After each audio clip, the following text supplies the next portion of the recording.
coming for to carry me home, sweet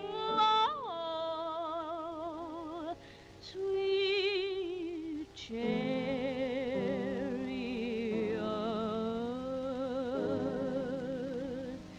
coming for to carry me home.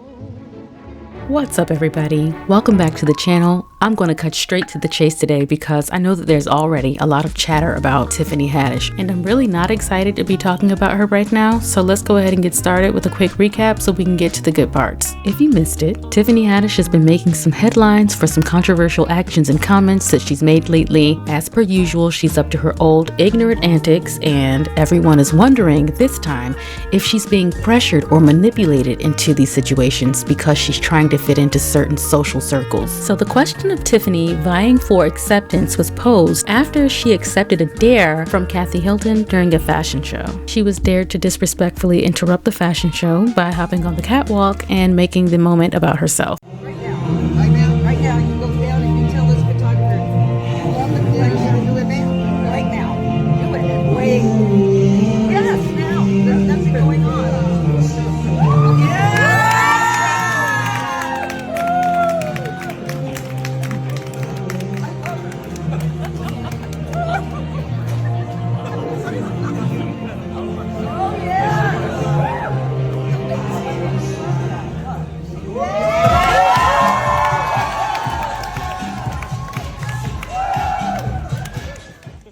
The designers were clearly unimpressed and regretted their decision to invite her. I had no idea when people were laughing in the middle of her ending, and I was like, did we do something wrong? And then everyone was like, Tiffany, she destroyed everyone with laughter. We did the whole vlog. I walked the whole thing, I almost went down the stairs, and I walked around to my seat, and I was sitting there, I was like, into my seat like I wasn't doing anything. I knew I made a mistake when I put the two of you together in the seats. Love that. That's good. I mean, A danger. first of all, the Haddish shit with the Hilton, it's gonna be a problem. It's gonna be fun. It's gonna be a memorable moment. Thank you so much for coming. Thank you so much for inviting me. I hope I get invited again. Because when I got up, no, wait, but when I got up, the man said, wait. I believe they wanted an apology, but when they realized they weren't going to get it, they went ahead and let it go. But clearly, they will never invite her again. Kathy was labeled a mean girl for encouraging Tiffany to do something this disrespectful, which many people saw as an attempt to embarrass Tiffany or make her look foolish in a high-profile setting. Many people also pointed out that this is behavior that Kathy herself would not engage in, seeing it as beneath her or something she'd never do in a serious situation, adding to the feeling that Tiffany was being set up for ridicule. They did it because they didn't think Tiffany Haddish deserved to be there. They humiliated her so that she never gets invited to a runway again. Like, how dare Tiffany Haddish to be invited in a runway? The lady was like, you're going to get up and make a fool of yourself and show that photographer right now. And the way she was commanding Tiffany Haddish to do it right now, the pressure of it was crazy. I've even heard opinions that the white man and Karen are responsible for intimidating Tiffany and that her subjugation is the price she pays for occupying their spaces. Kathy Hilton tossed out a piece of table scrap, and Tiffany Haddish stepped to fetch it. A gesture that made it clear that Tiffany Haddish's purpose is not to do comedy for us, but minstrelsy for them. Much is often made, and rightly so, of the white man and Karen's tactics of subjugation by way of intimidation, lest we forget their more common use of humiliation. And humiliation comes in many forms. Now, clearly, judging by my intro, I agree with him about Tiffany being a modern-day minstrel show for them, and I understand and acknowledge that there are dynamics that impact the way that we, as people of color, show up in environments we weren't traditionally included in. But I have to say, I vehemently disagree with that perspective because she has shown us time and time again that she's committed to acting a fool no matter where she goes. She is literally the personification of can't take her anywhere. For example, who could forget the time Tiffany showed up to the Met Gala, a prestigious fashion event, dressed as a pimp that she labeled as Pimperella with a piece of fried chicken in her purse. Let's go! Pimperella in the building! Hey! I feel like you're always spilling the tea. Can you give us an inside look on what it's like inside the Met Gala? There's not enough food, so I brought some. I got chicken in my bag. Or the time she followed Shakira around an event they were both invited to as celebrities or peers, screaming and asking for a photo. Shakira, you gotta turn around, baby.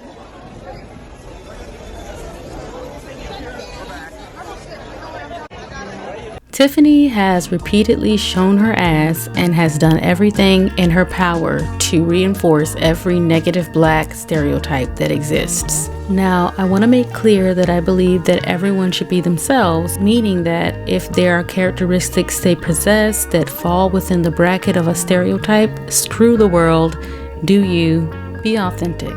But Tiffany is not being herself. Tiffany is overcompensating for not being funny. And I have a feeling that Tiffany is willing to do anything it takes to get attention, keep attention, and stay in the good graces of the elites. No one's twisting her arm for her compliance because she's more than willing. Tiffany didn't need the white man or Karen's attention, intimidation, or subjugation to do any of the foolish things that she's done so far for attention. She's done them all on her own volition. She's always shown up as her most stereotypical self, all for a joke that no one laughs at. But again, I know I'm not saying anything that no one else has already said.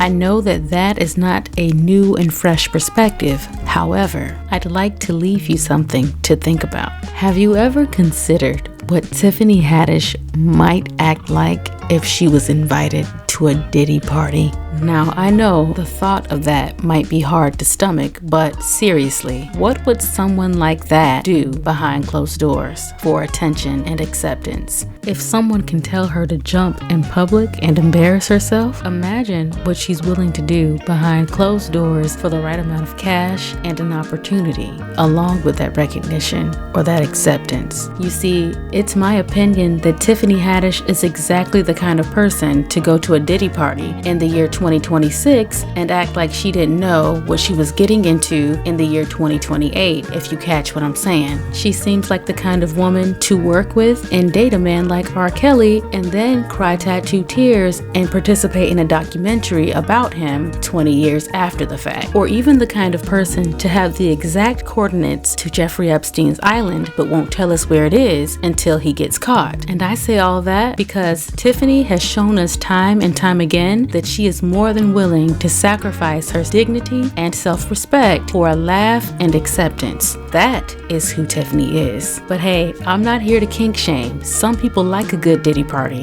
and if she likes it, I love it, as long as she's not hurting anybody else, and in that case, she's not. But she might be doing a lot more harm to her fellow actresses than we've considered. Over the years, we've seen black actresses speak out about not receiving fair pay, fair treatment, and highlighting the disparities they face as black women in the entertainment industry. For example, Monique, the Academy Award-winning actress and comedian, has been very vocal about issues of unfair treatment and pay discrimination in Hollywood. Taraji P. Henson is another highly accomplished black actress who has been very outspoken about pay inequities in Hollywood as well. While Monique took a more confrontational legal route and sued Netflix for discrimination, Taraji used her platform to advocate for change in a broader sense. Either way, they've both been fighting for fair pay and treatment. There was controversy about how both of these women handled the situation. Many people did not appreciate the way that Monique handled the situation she was in, and Taraji was also criticized for bringing attention to this when she was supposed to be promoting a movie.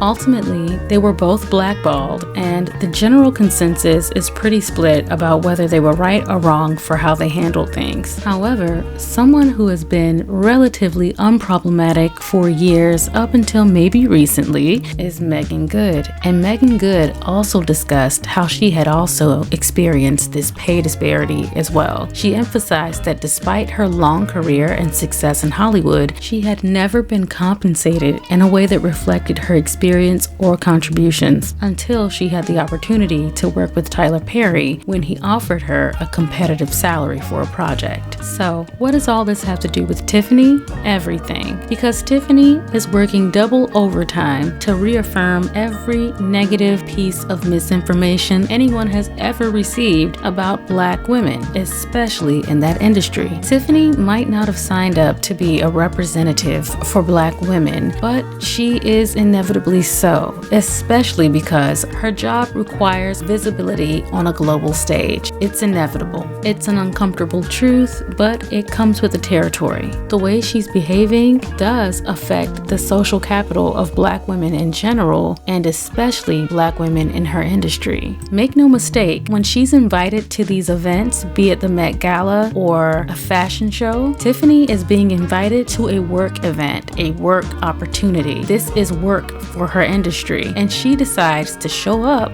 like a buffoon with no home training. She's officially leaned into her role as the personality hire who should be happy just to be invited. No one takes her seriously, and this is a problem for the other actresses that look like her, because if she's willing to accept the bare minimum and to behave like a buffoon just to be invited, the powers that be, who are already committed to believing that women that look like Tiffany should just be excited to be invited, are more likely to feel justified in their unfair practices. So in conclusion, I think Tiffany Haddish embarrasses herself and does no one any favors by pretending to be funny. So what do y'all think? Is Tiffany Haddish funny?